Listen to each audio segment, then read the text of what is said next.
What an incredible season it's been. Bundesliga already secured. We come down to the final day when they'll be raising the Meisterschale anyway. But can they make history on Saturday and see out that season-long unbeaten run? Only Augsburg are standing in their way right now. The Xabi Alonso effect has been phenomenal at this club. Let's welcome Archie Rhind-Tutt, who's had pretty much a front row seat to all of it. Archie, you're going to be there tomorrow as well. Stuart's still with us as well.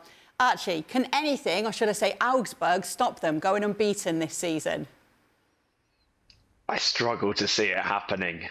After every hurdle that I've seen being put in front of them be just kind of briskly kicked aside, or to be honest, they've gone straight through it and over every time in such impressive fashion. And yeah, I think the real strength of this achievement is that even when Xabi Alonso has rotated, the same results have happened. Even when Florian Wirtz, the star player, has not been around in the past few games, they've still delivered.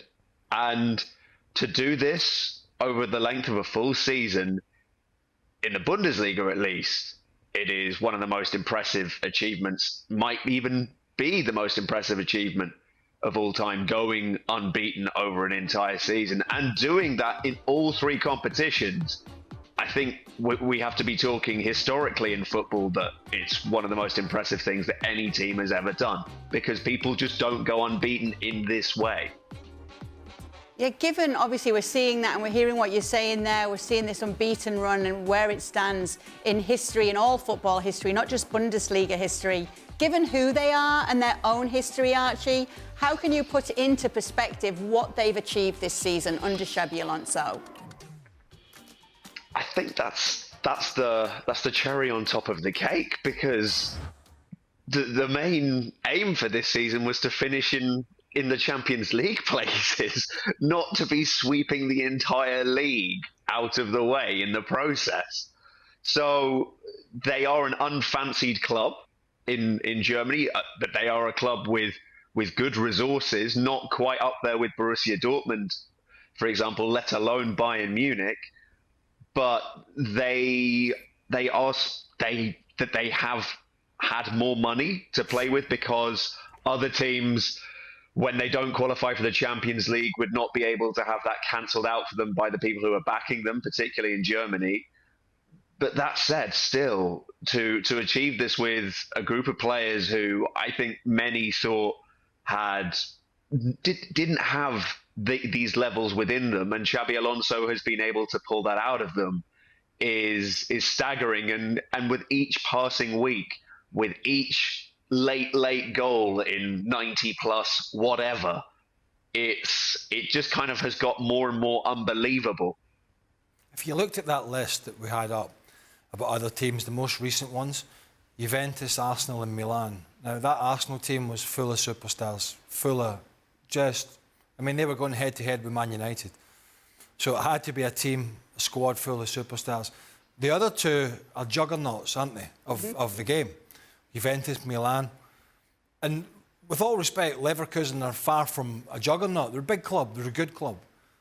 But as Archie said, to do this with this squad of players, a very good squad of players, but not one you start at this. Anybody at the start of the season would have even thought they were going to win the Bundesliga, never mind do this.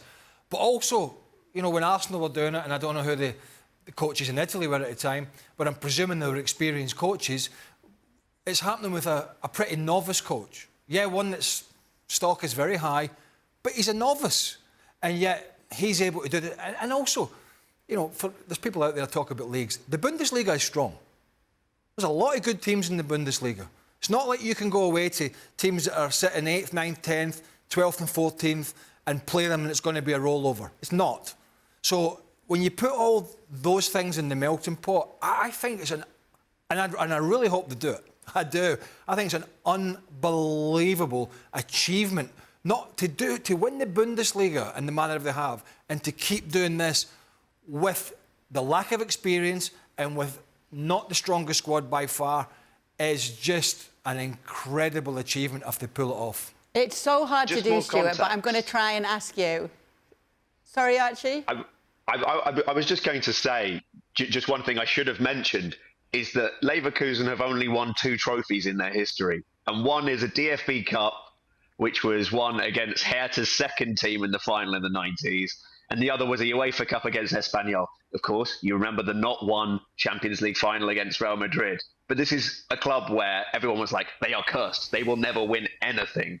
And they've gone from Leverkusen to never losing. It's ridiculous. Yeah, Do you remember when Boniface got injured? Was it, Archie, you'd know, was it around Christmas time? And the AFCON, in the build-up. Yeah, and he was going to be out, and he was going to be out for a fair amount of time. And everybody, not everybody, but I would presume most people were going, well, that's it. Okay. And Patrick Schick had his problems, and he's a very good player, don't get me wrong. He's an international footballer. But Boniface was flying. I was like, right, that's it. It's a great story. Fantastic. Well done. See you later. Give it to Bayern. But as Archie said, even when Wirtz has been out, it seems to me that he could make 6 or 7 changes and everyone is still on the same page. It's fantastic. If you were asked, Stuart, I know this is going to be hard to do, if you were asked to describe what makes them so special specifically, what would you say? They can change their game according to who they're playing against and what the situation of the game is. When they're in control of games, they can keep possession, they can make it difficult for the opposition to get the ball, and then when things aren't quite going well and they're losing games, and the great example of that was the game against West Ham in the Europa League when they were playing away from home, and West Ham threw everything at them in the first half. They didn't play very well, Leverkusen. But he changed the tactics in the second half. They started to gain control. He, as a coach, can pick the right time to do the right thing, and the players understand that, and he's done brilliantly at that, to change the game plan when it's been needed. It's been an incredible performance from him, because remember, when he took over, they were near the bottom of the Bundesliga. Yeah. I saw them at RB Leipzig about 3 or 4 months ago. And I can't remember the result of the game. It was clearly a positive one because they haven't lost. 3-2. But they should have been 3-0 down, Arch. They should have been 3-0 down after 20, 25 minutes. And I'm sitting... And yeah, he had to make some changes at the back because of the African Cup of Nations. And he did. But they were all over the place. And I was sitting going, there's no way. There's no way this team's going to go all the way. Because they were all... But they've just had this belief. Even in that game, I'm just isolating that game, that... things went their way. Leipzig didn't kill them off in the first half, and they brushed themselves down, rolled their sleeves up, came back out and knuckled down. I've been there with Xhaka on European games when he's like, there's no way. And I'm like, they will. They'll score past the 90th minute. For me, and that's the most important, that's the most impressive thing from Leverkusen that I've seen. Listen, I've seen teams come back in injury time, but there's always a sense of panic about, well, we've got to score 2 goals in these last 2 or 3 minutes, and the ball is going long, and everybody's competing, and elbows are flying. Leverkusen never seemed to panic. 2 down in the 85th minute, they are passing the ball as though it were 2 minutes to go 2 minutes gone in the game, and that kind of speaks of a confidence about who they are. Even then, even when better teams, more experienced teams, are pressing the panic button, Leverkusen have this calm confidence about them that I think, of all the things that you could say about Leverkusen, is probably the most standout, in my opinion, that we've seen from that you don't see from anybody else. I feel like I've got way too excited about this segment. We've reeled you in. Right, go on, ask me about Leverkusen again. Ask me.